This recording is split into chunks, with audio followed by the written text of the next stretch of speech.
No matter who you are or where you stand in life, you chose this video because you're trying to do something right, but it's just not working out. I felt that too. I was frustrated and kept asking myself why things seem so easy for everyone else.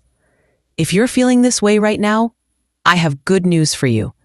Those successful people you see aren't that different from us.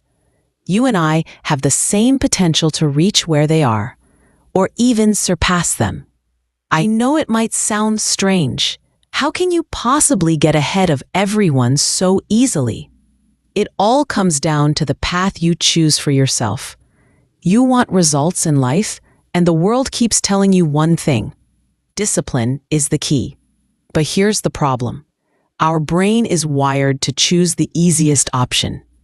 This comes from our ancestors who needed to survive by getting the most results with the least effort. To be disciplined, we have to go against this wiring.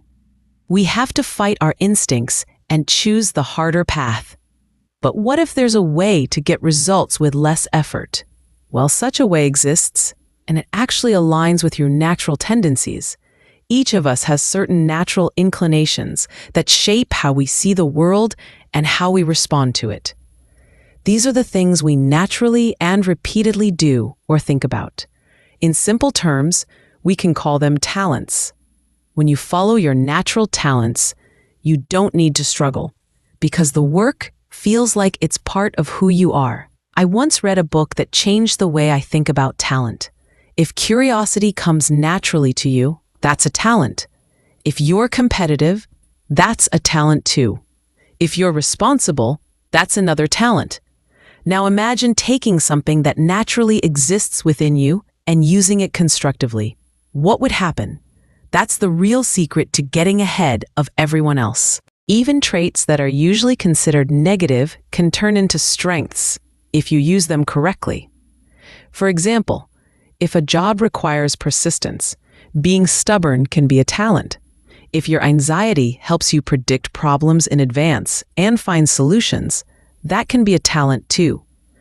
When you work with your talents, you get better results with less effort. Then you start receiving praise, and that good feeling motivates you to keep going. And when you repeat something over and over, something amazing happens. You become highly skilled at it. Imagine a teenager who naturally enjoys writing. The first compliment they receive for an article makes them feel good, so they start writing more. They write so much that they eventually can't tell whether their skill came from talent or from practice. We often feel hopeless and unmotivated because we chase things that don't really fit us. This leads to a lot of effort, but only average results.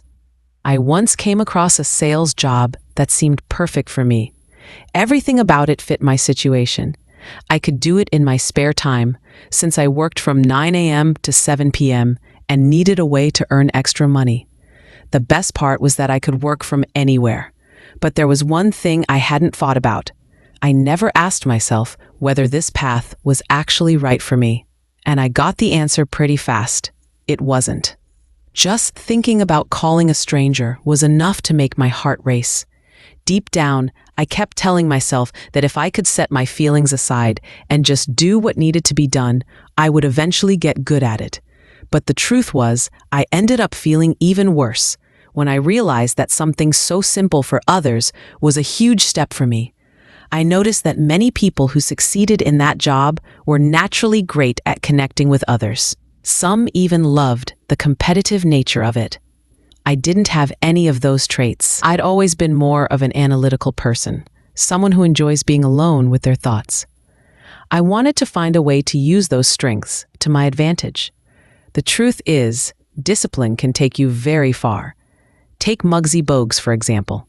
He was a basketball player known for being one of the shortest in the league. He exceeded expectations and became a symbol of determination and overcoming obstacles. Still, even though he was fast and a great defender, his height forced him to work harder than others to make up for what he lacked. I'm not saying discipline isn't important. Hard work and practice are essential for great results. What I'm saying is that if you choose a path that aligns with your strengths, discipline becomes much easier. In school, we get graded in every subject, even the ones we're bad at. But in life, we get to choose which exam we take. The secret to getting ahead is designing your life so you're judged based on your strengths.